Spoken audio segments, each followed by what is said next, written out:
I'm Jacquie Franciulli for FightinGators.com. Alongside me is Bob Redman, and we're breaking down Florida football ahead of the new season. Now, Bob, a lot has been said about the current roster, but the 2017 class coming in is going to make an impact. And I know we have a disagreement on this, and who do you feel like is going to be a better impact in this season? You have someone on defense that you feel is going to be a guy that's going to really shine right from the beginning. Yeah, I think Marco Wilson. I do. I think he's a guy that technique-wise is advanced for his years. I think he comes in with his brother having played here. He's going to have a little bit of the knowledge of the defense, and it's at a position I think that they need true freshmen to play. I mean, there's absolutely no doubt about it. They have to have true freshmen play, and so I think Marco Wilson is a guy that will make a big impact in year one and get on the field a lot as a true freshman.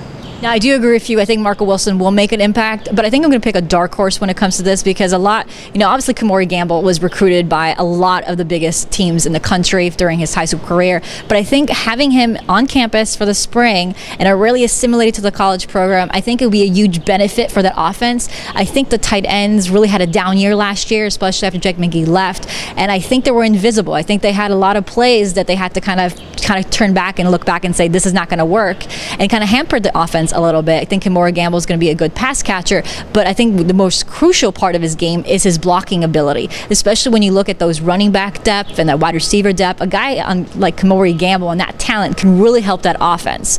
So that's why I picked Gamble as my guy that could have most impact in the upcoming year. But now that since we differed on that opinion, we actually have the same opinion on the most surprise of this year, and we both believe Kadarius Toney could be the guy that could surprise a few people coming up this year. Yeah, I think all the talk in the offseason has been about Malik Zaire, but the fact is Kadarius Toney did a lot of the things that they want Malik to do with the offense in the spring, and probably surprised them as well as anybody. So he's a guy that's a bullet, just as fast as you can get. I think he can play in the slot if they need to, so that you can run him out there with two quarterbacks out there and change him around and pop him in the backfield as a quarterback, or pop him out to the slot receiver as a slot receiver.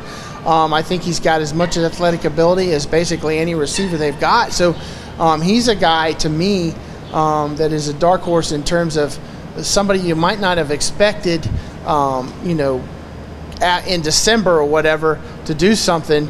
But I think we saw him in the spring game, what he's capable of doing. I think now I'm expecting something out of him this year. Yeah, I agree. I don't think he'll be that thrower or that big quarterback they're expecting out of him, but I do think seeing him in those Wildcat packages that they ran with him, that really impressed me. And I think that's something that, impressed the coaches as well. Like you said, they weren't expecting that when they got him, but they're really grateful that they have another option there under center. So, well, thanks so much, Bob, and obviously keep it with FightinGators.com as we continue to count down to the 2017 Florida football season.